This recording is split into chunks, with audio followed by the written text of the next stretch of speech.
This is TWiT. Apple cracking down on CallKit in China. You mentioned this, Renee, and I think it is a worthy story. We've talked a little bit about it on some of the other shows.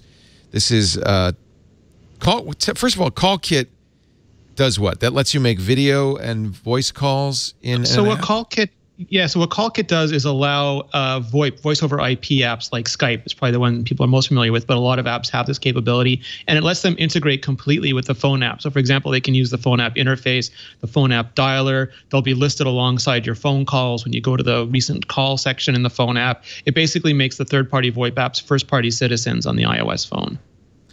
So it also has encryption. Yes. And I think that's the reason that the Chinese regulators...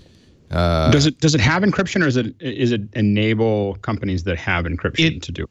China is anti-VoIP because VoIP circumvents the communications channels they control, and CallKit allowed apps to have the VoIP-like apps be integrated into the phone, which is not something China wants. So WeChat, which is hilarious, had to remove the CallKit functionality, and then they demand that Apple remove any apps that didn't remove it from the App Store. And Apple has complied. Is that because they can't distinguish a call from regular data, so they can't figure out who you're calling? Some call services are encrypted, some aren't. Like Skype famously had a man-in-the-middle option. It depends on the service, but they just didn't want anybody using any service that they didn't have direct access to, apparently. Right. I'm sure our FBI would like the same thing, to be honest, right? Yeah, that's what worries me about this. Yeah, they would really love it, and it really does.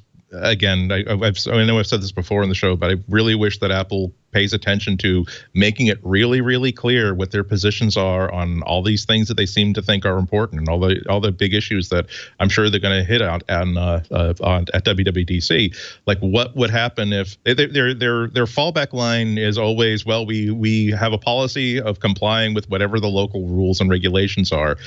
Does that mean that if China said, "Oh, by the way, we've now decided that anytime we confiscate a phone that belongs to somebody, we need to be able to get everything that's on that phone. So you're going to have to give us a new version of the OS that has a backdoor that government can access, so we can basically make sure that encryption is not a problem for us." Would they draw the line there and say, "No, I guess you're just not going to be able to buy phones in China," or are they going to say, "Yes, sir, yes, ma'am, of course we'll do that," and then which should send a chill up the spine of anybody in the United States. That this is why it's an important issue to make sure we are keeping tabs on what Apple is doing in China, because at some point, is Apple going to fight the government and say, "Guess what? No, we're not going to do that, and we are gonna let you. We're gonna die on this hill if we have to, because we have decided that we are not going to let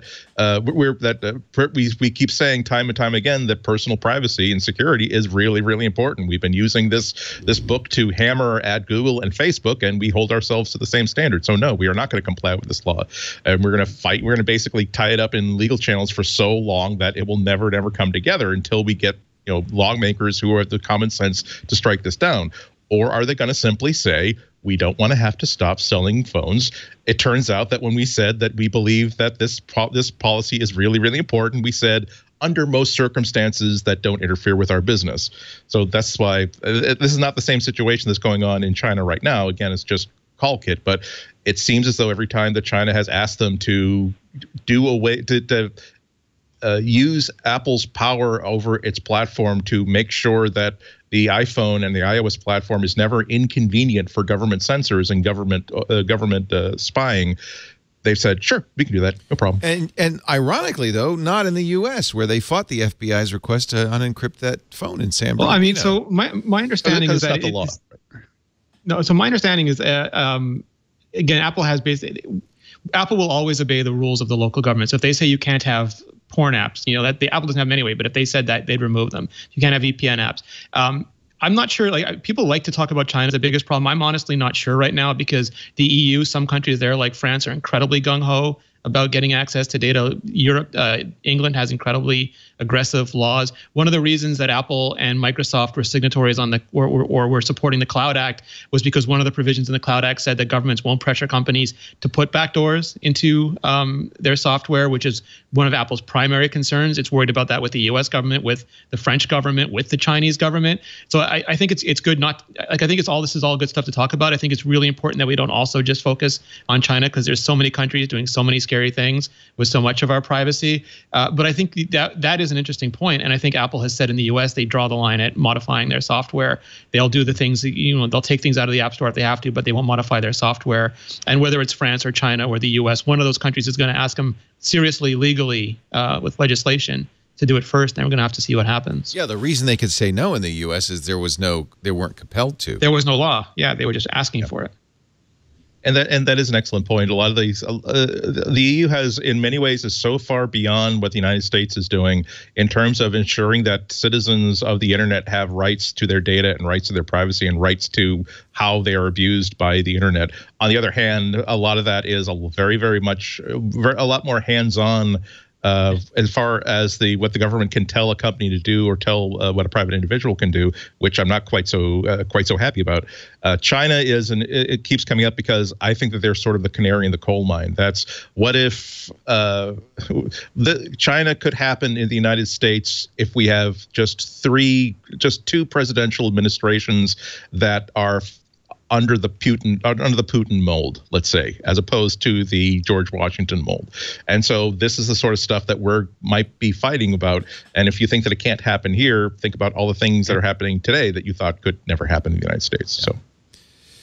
So. But I'm sympathetic with any company because you don't have a lot of choice. You either adhere to the laws of the country or you withdraw from that market. Which is what Google did. Which, to Google's credit, although Google was able to, because it was a services company, maintain a lot of its services overseas for Chinese citizens, they weren't selling phones in China exactly.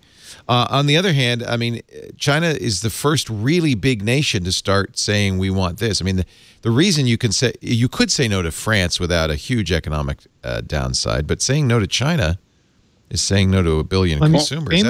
Famously, BlackBerry had to install Squid servers, and several Southeast Asian companies said they could monitor BBM traffic. It's something that keeps coming up. Apple has said repeatedly, and they've been consistent, that their doctrine is to engage. They believe that by pulling out, they're no longer part of the process and can't help affect change. And that works until it doesn't. But that reminds me of my generation. When we finally gave up protesting the war, we said, "Oh, I'm gonna help change from within," which is basically just I give up. Well, but the one thing is that also just go ahead, Alex. Hold on a second. Go ahead, Alex. All I can say is that the one thing to remember though is that all these things are software solutions. If China really put the beat down on and Apple decided it didn't want to do it, it would be a flip of a switch or a few bits to allow all those phones to close up. I think that China's not necessarily ready to do that either. I think that they're not ready to pull that trigger as much as Apple's not ready to pull that trigger. Go ahead, Andy. I was just going to say that again, another good point by Renee. A lot of human rights organizations say that it really doesn't have to be an all or nothing proposition. That a company like Google, a company like Apple, a company like Facebook can help the people who are being abused by a government by at least having some sort of presence inside that company, so that at least some of their technology will be available to these people. My concern is that at some point, again, where is the line that they refuse to cross? At some point, they're going to say, "You've been doing such a good job of building this and building that for us. We now want you to start building tanks for us." Right. At what point does GM say, "You know what? We really don't want to make tanks for your army right now, and for that reason, if it means we cannot be a business in your country, that means we can't be a business in your country"? Or do you say, "Sure"?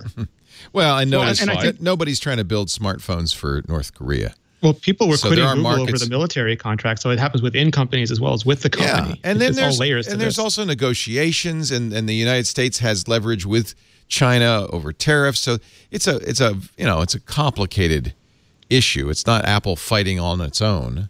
Well, and it also seems that Apple has the line that Apple's drawn so far is not to get access to the phone.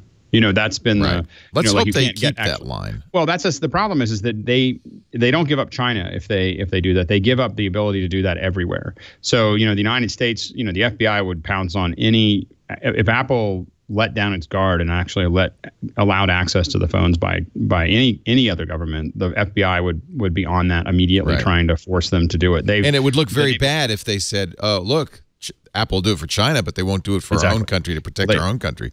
That would look very bad. be disastrous. So I think that Apple would have to fight that vigorously and probably not back down because it's their business model. I mean, they've bet so much on privacy that's their. I think it's good. I think that's been a huge advantage, especially lately. I think that it does mean that they can't back down.